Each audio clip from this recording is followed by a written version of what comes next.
Today I'd like to talk to you a little bit about the golf ball and how choosing the right golf ball can really improve your game. Now I'm going to break the types of golf ball down into three distinct areas. The first category I'm going to call the performance ball. The second category I'm going to call the durable ball. And the third category I'm going to call the distance ball. If we start with the performance ball, this ball is aimed at the better golfer, the lower handicap, the elite player. The main feature that makes this a performance ball is the cover. It's very soft. It's going to give you good spin off of wedges. It's going to give you good control with chip shots and bunker shots. And it's going to give you great feel when you're putting. Now a lot of the manufacturers will tell you that their performance ball is as long as any other ball in the market. I'd like to say that that's not quite true.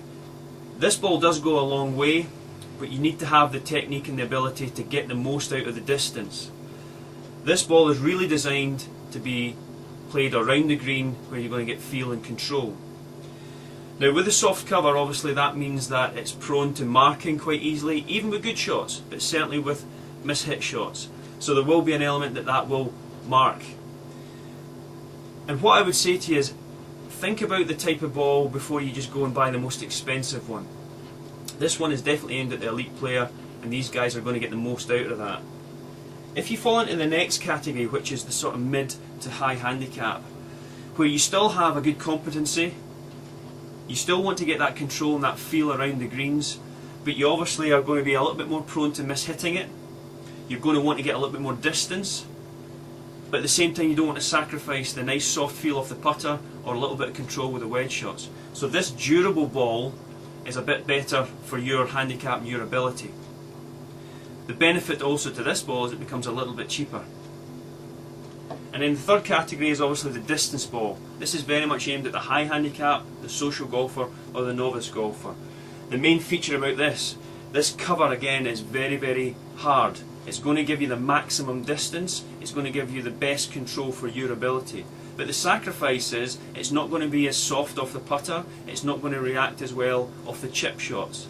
But my advice to you there is, well, that's an area of the game that you would need to improve on anyway, so you don't quite have the consistency with your technique.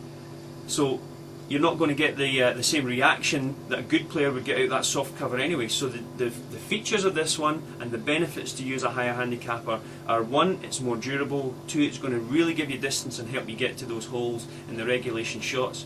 And the third one is, if you're a high handicap golfer, you're hitting some errant shots, you might lose a few during the round, it's not quite as expensive. And if we talk about price, this premium golf ball for the performance player, obviously that technology comes at a price. You're looking at in the region of £30 to £36 for a dozen golf balls in the performance range. The benefit to the next level of golfer, this durable ball, that comes in the region of somewhere between £15 to £25 for a dozen. And then the distance ball, again, we're down, and this is where you get the best value for money. You can pick up a dozen golf balls for around about £1 a ball, so £12 to £15 for a dozen. The important thing about choosing a golf ball is, one, you know how it's going to react, you know what it's going to do for your game. So regardless of what level or what category of ball you fit into, find the one that you like, find out what it does for your game and how it reacts, and then the most important thing is, stick with that ball. Don't interchange it with different ones, because they all react differently. So find a ball that suits your game, and I'm sure it'll improve your scores.